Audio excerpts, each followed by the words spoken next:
And if they are, somebody else wrote them. Who wrote the only #1 Fleetwood Mac song? Well, me, but that's the only one. Which one was that? Dreams. Dreams, oh, great. But that was because that was on the balance bar with Lindsay's Go Your Own Way, which both songs were written about the end of our relationship, and my song was at least hopeful, and his song was bitter. So his song didn't make #1, and mine did, and I know that's why, because people didn't really want to hear him say all those mean things, and people did want to hear me say, well, I guess we'll make it. I guess we'll survive this, you know. No, there's so many variables, though, as to why singles become #1 or not. I mean, you know, but Go Your Own Way did well, I'm sure, on its own. But you know, I don't think also the fans probably realize who, you know, necessarily wrote which song, or, you know, casual fans anyway. But your fans know your songs, your solo songs, as well as your trademark songs, Rhiannon, and in fact, somebody was sending me Edge of 17. What a great song that is, and what a great performance it was last night. In fact, let me do a quick break here, and we've got a few phone calls here, and we'll play some music. And I guess you're all here to sing live, play live. No, no, we're not. Next week. We did that. I knew that. All right, we'll be right back. Stevie Nicks and Friends, Classic Cafe, 93.3 WMMR. It's the Classic Cafe. And I'm Ed Shockey, and I try to do these shows every Sunday night, and a lot of times have a lot of fun, and tonight is one of them. So we have, I don't even know who's laughing here. Is that Rick Vito? No, I don't know. No, that wasn't you. She has a very diabolical laugh. Rick Vito is over here, Stevie Nicks, and Russ Kunkel, and Sarah Fleetwood, and Liza Jane Edwards. Am I right? Okay, we're all here. So let's be daring and take a few phone calls here and see what happens if we do that. Hello, you're on the air with Stevie. Yeah, how you doing, Stevie? I'm fine. How are you? Oh, doing great. That was a killer show last night. I really loved you guys in that venue. It reminded me of the days back at Compton Terrace, seeing you there. Really? Thank you. Yeah. One point. I'm a 15-year Air Force veteran. I was over the Gulf War, and when you came out with Desert Angel, you don't know how many people you made happy, even people who weren't fans of yours.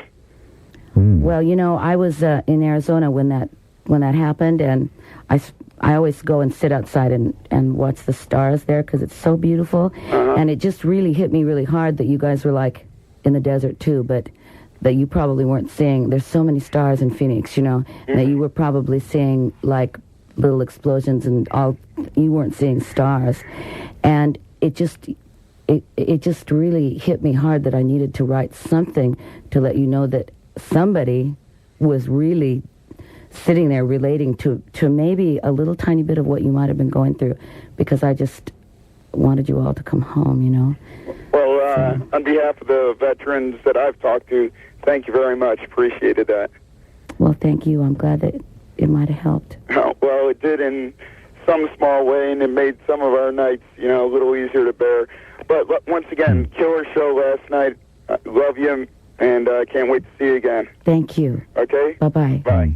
Thanks for calling. But that is nice. That I'm sure, you know, I should say that last night at the Man, I waited around to say hi to Stevie, and there was about an hour and a half of people filing past you, and it wasn't just hello, goodbye. It was, you talked to like everyone, and everyone seemed to have a story to tell you about how their music, how your music affected them. That must be incredible. I mean, and I don't know, I've never seen any artist sit there and just spend that much time with fans just hearing what they had to say. That was amazing. You know, sometimes you always think, well, I'm going to be really tired, and I don't want to spend that much time doing that because I'd really like to go back to the hotel or whatever. But sometimes you just have to do that. You have to spend some time with people. It's like it's their time to spend with you, and they really, for whatever their reasons, have needed to spend that 5 minutes or 10 minutes with you for a long, long time. And I just kind of think that everybody's in the right place at the right time, and for whatever reason, that was their time last night. Mm-hmm. That was very nice of you. Let's take a couple more calls here. Hello? Hello? You're on with Stevie? Are you there? Hello? Hello? Hi. Hi. I was wondering if I could get an autograph. Uh-huh. So you want, Sure. What's your name? Krista. Krista. Krista with a K? C. C. Okay. All right, well, Krista, why don't you hold on, and when we have a break here, we'll get down your information, okay? You want to hold on for a minute? That was very nice, yeah. I figured you'd say that. You have a question for Stevie? Yes, I do. Go ahead. Yeah, Stevie. Mm-hmm. Hi, I'm sorry to say I haven't seen you since about 1975 with the Mac. I think you guys opened for Dave Mason at the Forum out in L.A. That's pretty funny, too, because he's now in Fleetwood Mac. Right. It is a very incestuous family tree here. Well, you may very well be right. I don't particularly remember opening for Dave Mason, but he is really good friends with Mick and John and Chris. Mm-hmm. Well, I'm sure I barely remember it myself. That was his Split Coconut Tour, some weird thing. But Well, I think that was probably it. And your question? Trevor Rabin of Yes wrote a song I read initially for you called Love Will Find a Way. Love will find a way. Yeah. I always thought that would be perfect for you. Well, it wasn't written. He just sent me the track. Oh, okay. And I was I don't know what I was doing that I was real busy because I really loved the song, and I didn't get around to writing anything to it, and so they wrote that. So when it comes on the radio, I sort of go, well, that's my song, even though I didn't write it. Well, hopefully maybe you'll do it live someday or something. It would be great. You're okay. wonderful. All right, thanks for calling. You're welcome. Okay, you have a question for Stevie. Hi. Hi, this is Nancy. Hi, Nancy. I'm calling from Ben Salem. Stevie, you were incredible last night. Thank you. And you looked gorgeous. I was just so happy to see you. Thanks. I've been a fan since Rhiannon hit the airwaves, and I check in on Prodigy every night. See, I don't have a computer, so I don't. I know there's this whole computer thing that exists, that you find out information and stuff, but I've never seen it or experienced it, so that's a whole other part of everything that I don't know anything about. Well, there are so many fans out there that love you, and I just wanted to tell you that. Plus, I wanted to know if we're going to see any videos.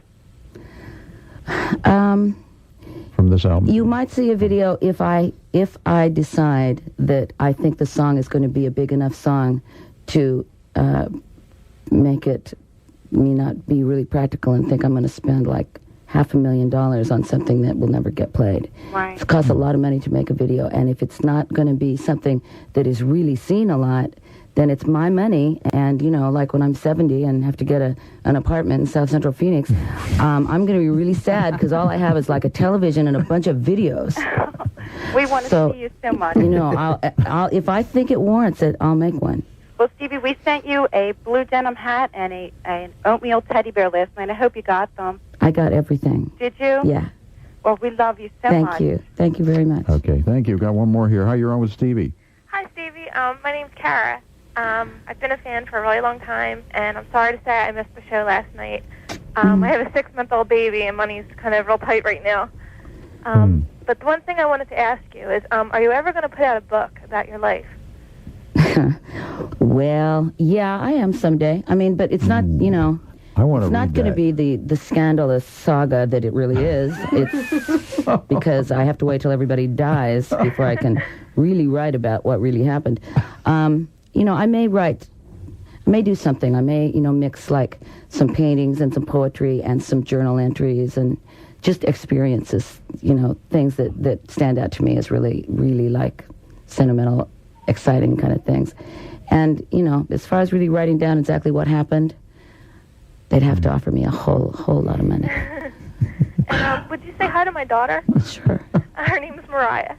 Hello, Mariah, and she's 6 months. Yep. Baby Mariah. Stevie since she was first born. Oh, thank you. And if I could I get an autograph too? Oh, boy. All right, hold on. Okay, all right, thanks. all right. So, there was a little girl last night, that girl, Stevie Nicole, who was like, there's a very heavy thing with this kid's name, people naming their kids after you, and people... Not very many Stevies. There's a lot of Rhiannons and a lot of Sarahs and a lot of Gypsies and a lot of, the names. There's not a lot of Stevies. And that's the first little girl I think I've ever really met that was really actually named Stevie. Well, you don't know this, but when I was standing outside with them waiting, the little girl asked her mother, she said, why didn't you name me Stevie Nicks? Why did you name me Stevie Nicole? There was a last name also, but it was like, why is Stevie Nicks, not Stevie Nicole? And the mother was, well, I don't know. It was just very funny. Didn't think about